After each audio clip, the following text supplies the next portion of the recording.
है सबसे most important question ये आता है एग्जाम में तो बहुत भारी गुना 14 प्रिंसिपल्स ऑफ मैनेजमेंट। देखो 14 प्रिंसिपल्स ऑफ मैनेजमेंट हो चले। एक बंदा है हेनरी पर्गर का, German French engineer, mining engineer था। वो काम कर रहा था, लेकिन उसने देखा मैंने काम लोग बहुत कर रहे हैं, एक सिस्टम है तो ये नहीं बचा रहा। माइंड में रखना होगा, आपको सिस्टम बनाना था। तो उन्होंने अपनी एक बुक जिसका नाम था जनरल इंडस्ट्रियल एडमिनिस्ट्रेशन वो लिखी थी। उनका मैनेजमेंट करने का जो तरीका है उसको देख उनको हम फादर ऑफ मॉडर्न मैनेजमेंट भी कहते हैं। जब ये है तो प्रिंसिपल में पहला है डिवीजन ऑफ वर्क। वो काम को बांटने आना चाहिए आप लोग। अब आप प्रेजेंट कर होगा सब कुछ भी कर लोगे। आपको सिंपली आप काम को बांटना है। आपने अपने कॉलेज में होगा देखना है, अकाउंट का टीचर अलग है, एसपी का टीचर अलग है, ईको का टीचर अलग है, ओसीएम का टीचर अलग है। किसी को सबको अलग अलग काम करता है। That is called division of work. ज़्यादा क्लियर है? चलो अगला है ऑथोरिटी है रिस्पॉन्सिबिलिटी। ऑथोरिटी है रिस्पॉन्सिबिलिटी इन द सेंस जहाँ तक आपके पास, अब जैसे आपके कॉलेज में अकाउंट्स में फीस भरने हो तो ट्रस्टी के पास जाती है, अकाउंट के पास जाती है? सर ट्रस्टी के ऊपर अकाउंट के पास जाते हैं। अकाउंट स्टेज ही हमारा जो भी फीस वगैरह है वो जमा करता है। अगर सिस्टम में अपडेट नहीं है, सिस्टम में अगर अपडेट नहीं है, आपने फीस जमा किया, ट्रस्टी की गलती है या फिर अकाउंट से की गलती है? सर अकाउंट से की गलती है। देखो ऑथोरिटी कौन है? अकाउंट से। तो अगर सिस्टम में अपडेट नहीं होगा रिस्पॉन्सिबल कौन है? अकाउंट से। तो यहाँ पे अगर कुछ भी गलती होती है, जो बंदा एक पोजीशन पे है, बैठा है, ऑथोरिटी नहीं करना चाहिए तब नहीं करना, उनको करके दो। ये तो परफेक्ट 100%। अगर गलती होती है तो वो ही लायबल होता है रिस्पॉन्सिबिलिटी के खिलाफ। अगर मेरे लेक्चर स्कूल को नहीं हो पा रहे हैं तो गलती किसकी है? क्लास, कॉलेज की या मेरी? अगर टीचर मेरी की भाई मैं कॉलेज से नहीं आया था, प्रॉपर करके नहीं पढ़ा, दैट्स माय रिस्पॉन्सिबिलिटी। अच्छा डीपी का पेपर होगा कोई नहीं कर सकता, नहीं सर। जिससे ये चीज हो गया, आप ऑथोरिटी रखते हैं कि एक ही बंदा है और उसके ऊपर रिस्पॉन्सिबिलिटी, अगर कुछ भी हुआ ये बंदा ही रिस्पॉन्सिबल है उस चीज के। कहते क्लियर है? फिर हम कहते हैं डिसिप्लिन ऑफ वेल। देखो कोई भी बिजनेस डिसिप्लिन जरूरी है। अब कभी अगर आप ऑफिस में काम कर रहे हो तो बोल दो कि 9:30 पर रिपोर्टिंग है, उठते सुठते 11 बजे पहुंच जाओगे क्या? तो यही तो डिसिप्लिन लाते हैं। 9:30 है ठीक है, 10 मिनट ट्रैफिक है, ये है वो, समझ में आ दैट कंपनी का अनाउंसमेंट नहीं। पर डेली बेसिस पे चल सकता है क्या? नहीं, डेली बेसिस पे एज अ लड़का तो सिंपल है कि भाई 9:30 का टाइम है, मस्त तो है उस 9:25 तक आ जाओ। वीक में एक आधा दिन, मंथली एक आधा दिन तो ऐसा कुछ आता है जब फटाफट ट्रैफिक होता है, तब करने अवॉइड करो। लेकिन आपको 9 बजे, 9:30 बजे पड़ेगा, 9:20 9 बजे तक आ जाने हैं। ज़्यादा हाफ डेज नहीं मांगना है, 6 के बाद अगर काम रहा हो तो रुकना है। 6 के बाद ही जाना है, फिर 6 के बाद लॉग आउट करके निकले करते हैं। उसके पहले जा सकते हैं तो ये सब डिसिप्लिन। 1 घंटे का ब्रेक है, आप 1 घंटे के लिए ब्रेक वगैरह सब निपटाओ, लंच वगैरह जो भी हो, तो इसको बोलते हैं डिसिप्लिन। क्लियर है? फिर आता है इनिशिएटिव। तो इनिशिएटिव इन द सेंस जहाँ पे आप एम्प्लॉयज को, देखिए हर कोई एम्प्लॉय होता है अपने अपने स्किल्स पर। तो ये होता है कि भाई आपको भी इनिशिएटिव लेना है कंपनी में। कैसे कि भाई कंपनी में बोर होता है, ठीक है, तो कुछ फंडे फ्राइडे जैसे आज के टाइम में कॉर्पोरेट लेवल पर होता है, फंडे फ्राइडे होता है। तो सैटरडे संडे जो ऑफ, तो फ्राइडे की शाम को कुछ आवर्स में ही आज के वन और हाफ एन आवर थोड़े गेम चले जाते हैं जहाँ पे आपका माइंड फ्रेश हो। सैटरडे संडे आपको बहुत वीकेंड अच्छा जाए, है नहीं? मंडे में जब वापस आओगे रिलैक्स होएगा। That is what is. देखो कुछ लोग गेम लेके आते हैं कि भाई क्लास रखा है, पेपर बलून फुगाना है, एंजॉय है, दैट इज इनिशिएटिव। और क्या कर सकते हैं सर, ऑफिस को अच्छे से डेकोरेट कर सकते हैं, दैट्स क्रिएट इवेंट्स। कि भाई लोग जब आए तो उसको ऐसा नहीं कि यार ऑफिस बहुत मस्त है। तो पहले इनिशिएट हम अपने अपने आइडियाज शेयर कर सकते हैं, यहाँ तक क्लियर है।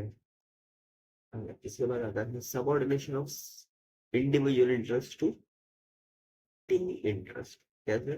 मतलब जैसे अगर आप कोई नहीं, इसका बेस्ट एग्जाम्पल क्रिकेट टीम का लास्ट 2017 एबल्स one of the legend captain. उससे 2017 में भी आपको कैप्टन रिमूव करना, तो 2019 में वर्ल्ड कप थे, बट उन्होंने 2017 में ही अपनी कैप्टनशिप शट डाउन की और हैंड ओवर की legacy to the Virat Kohli young. ऐसा इसमें रीजन है। देखो सबको लगा कि भाई इतना एक्सपीरियंस खिलाड़ी है, नौ सीखे या फिर न्यू कॉमर्स को कैप्टनसी दे है, ठीक है, ये लोगों का मानना है।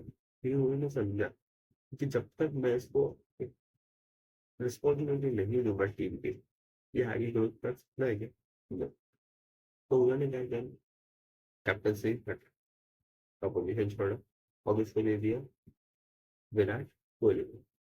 क्या उन्होंने अपने आप पर रखा इंडिविजुअल इंटरेस्ट की, भाई मैं जब तक हूँ, ऐसा एक्सपीरियंस मुझे तो कोई निकालेगा, मेरी जितनी आदमी से ट्रॉफीज मेरे पास है, कोई निकालेगा क्या? नहीं। और उन्होंने क्या सोचा कि अब मैं धीरे धीरे कोई दूसरा आए मेरे जगह पे खेले, मैं बैकहेड में खड़े रहना चाहता हूँ, लेकिन कोई मेरे टीम में ऐसा कैप्टन नहीं प्रेजेंट करे और टीम की रिस्पॉन्सिबिलिटी आगे बढ़े। देखो उन्होंने अपनी इंडिविजुअल इंटरेस्ट को छोड़ा, फिर क्योंकि उसके बाद टीम अच्छे सिविलाइजेशन पे आ गया। लास्ट में इंडियन क्रिकेट टीम में क्या हालत है आपको पता ही है, इतने बेस्ट बेस्ट प्लेयर्स है हमारे पास। That is for subordination of individual interest to team mate, ज़्यादा कह रहे हैं। ठीक है, principle of order. Order in the sense, देखो आपको कंपनी में कोई भी ऊपर वो तो बेस्ट तभी बन सकता है जब वो बेस्ट पोजीशन में। नहीं नहीं, बहुत नहीं करना है अच्छा। अब इतना एज एन टीचर, कोई भी टीचर हो, कोई भी एम्प्लॉय हो, अगर उसका माँ क्या बोलते हैं ना, कम्युनिकेशन बहुत ज्यादा है, वो मार्केटिंग टीम पहले अकाउंट, क्योंकि उसका जो मेन रिस्पॉन्सिबिलिटी है या फिर उसका जो मेन पावर पॉइंट है वो क्या है, उसका कम्युनिकेशन। वो कहाँ पे यूज होगा? मार्केटिंग यूज होगा, सेल्स में सेल्स मार्केटिंग यूज होगा, एचआर में यूज होगा। That is principal of order. अगर तो बंदा है अपने नॉलेज पे टिकता है लेकिन ज्यादा बोलता नहीं, दैट इज अप्रोच उनके लिए वो ओपन कैंडिडेट है। That is principal of order. Principle of unity of command. Unity of command मतलब एक सिंगल डायरेक्शन में आपको चलना है। वो कैसे हो सकता है कि आपके पास एक पर्सन, एक आप जहाँ पे काम कर रहे हैं, एक अकेला व्यक्ति मालिक है, वो आपको बोल रहा है कि ये काम कर रहा है, वो काम कर रहा है, आप इजीली काम कर सकते हैं। लेकिन आपके सर पे दो लोग खड़े हैं और वो बोलते हैं कि एक बोल रहा है ऊपर चढ़, एक बोलता है नीचे ऊपर, आप किसको सुनते करोगे? दोनों तो नहीं करते। तो क्या प्रॉपर रिजल्ट दे पाओ कंपनी में? That is called unity of command. आपको एक बॉस चाहिए जो एक प्लान है रखे पे निकल और उसी फोकस पे अपना आपसे काम निकलवा लेगा। Unity of command, single person single direction. And उसके बाद आता है प्रिंसिपल ऑफ रेम्यूनरेशन, ऑब्वियस बात है। तो पैसा बहुत जरूरी है, तो इस किसी के भी काम करो पैसा बहुत जरूरी है। पैसा क्यों जरूरी है? क्योंकि फ्रेशर एम्प्लॉय से लेके एक्सपीरियंस होता है, उसकी जो पैसा है वो डिसाइड करता है कि आप कंपनी को स्टेबलाइज हो या नहीं हो। रेम्यूनरेशन भी आपको आपके एम्प्लॉयज को स्टेबलाइज रखने की पावर देता है। अगर कोई एम्प्लॉय है जो 5 साल एक्सपीरियंस लेके आ रहा है बीपीओ सेक्टर से as a post of manager, उसको पता है कि भाई आप मैनेजर की करेंगे 50-80 थाउजेंड चल रही है। अगर आप उसको 20 हजार को, क्या वो आएगा? सर नहीं है। ऊपर से तो अच्छे शब्द बोल के जाएगा, वो अलग बात है, लेकिन वो आएगा सर नहीं है। क्यों है? क्योंकि आपका रेमुनरेशन कहीं ना कहीं कम है एज पर द मार्केट। क्या वो आए? That is remuneration. आप अपने एम्प्लॉयज के एक्सपीरियंस के स्किल डेवलपमेंट को बाद ही इसका रेमुनरेशन डिसाइड करोगे। जो स्टैंडर्ड्स चल रहा है वो ठीक है, लेकिन उसका एक्सपीरियंस भी तो मैटर करा। चार लोग मिलकर एक काम करें जो एक मिलकर 5 लोग का काम करा, एक्सपर्ट भी पेइंग कॉस्ट आएगा। अगर प्लेयर है, फिर आता है स्टेबिलिटी ऑफ टेक। देखो कोई भी बिजनेस हो, अपने इंटरेस्ट को क्लियरली मेंशन आउट करो कि सर देखो हम आपको अपॉइंट कर रहे हैं। पहले 15 दिन इस वीडियो को मैंने एग्जाम्पल क्रिएट किया है, नहीं तो उस पर बताया कि सर हम आपको अपॉइंट कर रहे हैं, सर 15 दिन का पहले आपका ट्रेनिंग पीरियड होगा। उसके बाद 15 से 2 से 3 महीने को फ्लो ट्रेनिंग होगा। अगर कंपनी को आप पसंद नहीं है, आपका काम पसंद नहीं है, हम आपको निकाल भी सकते हैं, या फिर आपको किसी और प्रोसेस में शिफ्ट कर दें। फिर आपको क्लियर मेंशन की गई कि अगर आप 15 दिन तो जो आपका ट्रेनिंग है वो तो प्रोसेस करने तो नॉर्मल, क्योंकि फ्लोर पे आने वाला सिस्टम पे काम करने बैठता, अगर वो प्रॉपर नहीं हो पाए तो शायद से हम आपको किसी और प्रोसेस में चेंज कर सकते हैं, या फिर हम आपको मिलेगा या नहीं। देखो 10 year स्टेबिलिटी रखते हैं लोग, और एक कंडीशन है कि काम अगर अच्छा नहीं लगा तो निकाल देंगे। लिख जो अगर काम अच्छा लगा कंटिन्यू रहेगी। पहले इम्प्रेस कर लो, जब आपको पास कोई इम्प्रेस आता है काम करना, क्लियरली देखो भाई ये प्रोजेक्ट है, ये जब तक चल रहा है, उसको 1 साल लगे, 5 साल लगे, 10 साल लगे, तब तक अपनी कंपनी में जॉब है। जब ये काम पूरा हो जाएगा, अगर कंपनी को इस बट आपको लगेगा कि भाई आपको काम नेक्स्ट प्रोजेक्ट में इन्वॉल्व करना चाहिए, तो ही कंपनी अप्रोच करेंगे। लेकिन जैसे ही ये प्रोजेक्ट खत्म होता है, हमें कॉन्ट्रैक्ट से बाहर चला जाता है, फिर आपके पास कुछ आप ऑप्शन अगर उन्होंने को पहले बताया नहीं गया था, that is not, that is stability of tenure. आपको पता होना चाहिए, आपके कंपनी को अपने एम्प्लॉयज को उस टाइम पीरियड के बारे में बता देना चाहिए कि हाँ भाई आपको इतने टाइम के लिए अवॉइड कर रहे हैं।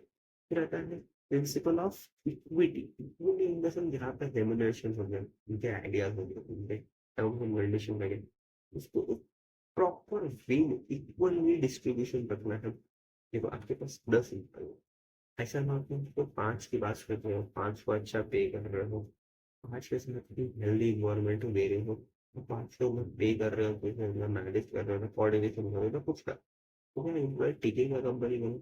सर नहीं टिकेगा। यहाँ पे आप उनके आइडिया सुन रहे हो, समझ रहे हो क्या वो बताना चाहते हो, उनको सही पे कर रहे हो, वो इनिशिएटिव ले रहे हो, उसको आप अप्रिशिएट कर रहे हो कि नहीं कर रहे हो, that is the principle of. फिर होता है स्कैनर। स्कैनर से जैसे अब अगर एक कंपनी चलती है, तो कंपनी का वो चेंज होता है जैसे एक वर्कर है तो फैक्ट्री में काम करना है, अगर उसको चीजें अप्रोच करनी हो तो वो कैसे अप्रोच करता है? क्यों अप्रोच करता है? पहले वर्कर है, वर्कर अप्रोच करता है अपने सुपरवाइजर को, सुपरवाइजर अप्रोच करता है अपने मैनेजर, मैनेजर अपने कंपनी के जो हेड होते हैं उनसे अप्रोच करता है, सीईओ सीएफओ जो भी है, उनसे कोऑर्डिनेट करने के बाद जैसे जो डाउट से भी ऊपर की तरफ गए, वैसे भी ऊपर से नीचे की तरफ आएंगे। That is called scalar chain. अगर मान लो क्या बोलते हैं वेजेस की बात है, वर्कर्स लोग ने डिमांड किया तो पहले सुपरवाइजर का supervisor manager manager CFO CMO का गया बात। अब वहां से जो भी कम्युनिकेशन होगा वो वर्कर कराएगा। अगर मान लो जो सी सीईओ सीएफओ जो भी है कंपनी का, उन लोगों ने कुछ प्लान किया है उसको तो जैसे उन्होंने प्लान इम्प्लीमेंट किया, मैनेजर मैनेजर टीएल टीएल से लेकर सुपरवाइजर वर्कर, लोग स्केलर चेन, एक डायरेक्शन ही नहीं है आपको काम करना। पावर ऑफ सेंट्रलाइजेशन, देखो आपको पावर भी उनको ही देना है जो बायर्स हैं, एक न्यूट्रल हो, इसीलिए वो बहुत बड़ी चीज। अगर आपको कुछ ऑथोरिटी मिल रही है, उसका रॉन्ग यूज को भी नहीं होना चाहिए। सेंट्रलाइजेशन आपको पता है, और एक ही पावर 10 लोग में नहीं है, एक पावर एक को 2 लोग में बांटनी है, और वो क्लियर मेंशन होना चाहिए कि भाई अगर आपको कुछ बात करनी है इन्हीं वजह से बात करनी है, इन्हीं डिपार्टमेंट के लोगों से बात। अब 10 लोग को वो पावर दे, that is not power of centralise decentralisation. Power of centralise नहीं होता कि एक पर्सन को एक पावर देगी वो पूरा मैनेज, है क्लियर है? उसके बाद principle of aspirate the that is team work. देखो आप काम कर रहे हो, आपके टीम वर्क बहुत जरूरी है। टीम वर्क इशू देखो, अगर आप अकेले काम करोगे तो 10 घंटा लगेगा, टीम काम करेगी तो शायद वो 5 घंटे में खत्म भी हो सकते हैं। That is called team work. और टीम वर्क से ही आपका मनोबल बहुत स्ट्रांग होगा। अगर आप बोले कि भाई मेरे को ये तो मेरा काम नहीं है, मेरे को तो बोला नहीं गया था, मैं क्यों करूँ, इससे आपके जो टारगेट है, आपकी जो अचीवमेंट है, कहीं ना कहीं डिले हो जाएंगे। That is called split the cost. एक लास्ट रह गया है unity of direction. Leader action में तो अगर एक कंपनी के अंदर 10 बॉस है, 10 लोग को दिमाग में अलग अलग चीजें चाहिए, तो क्या आप अपने अचीवमेंट को फॉलो कर सकते हैं क्या? कभी नहीं होगा। हाँ, इससे अच्छा एक बंदा एक जनरल इन जन सारी चीजें अगर करके दे रहा है। देखो एक सीईओ है, सीईओ है अपनी कंपनी का, उसके दिमाग में कुछ चल रहा है, उसे किसको होता है मैनेजमेंट, मैनेजर किसको होता है टीएल, टीएल में किसको होता है सुपर। अब टीएल आपसे काम निकलवा के देगा, that is unity of direction. यहाँ पे एक सिंपल फॉर्मूला में आप काम कर रहे हो, एक के दिमाग में कुछ चल रहा है, तो फिर इसको होता है मैनेजर को भाई मैं ये काम कर रहा हूँ, मैनेजर को उसको पता है टीएल को, टीएल को बोला कि ये काम करना है, टीएल ने आपसे काम निकलवा के ये that is unity of direction. यहाँ से क्लियर है?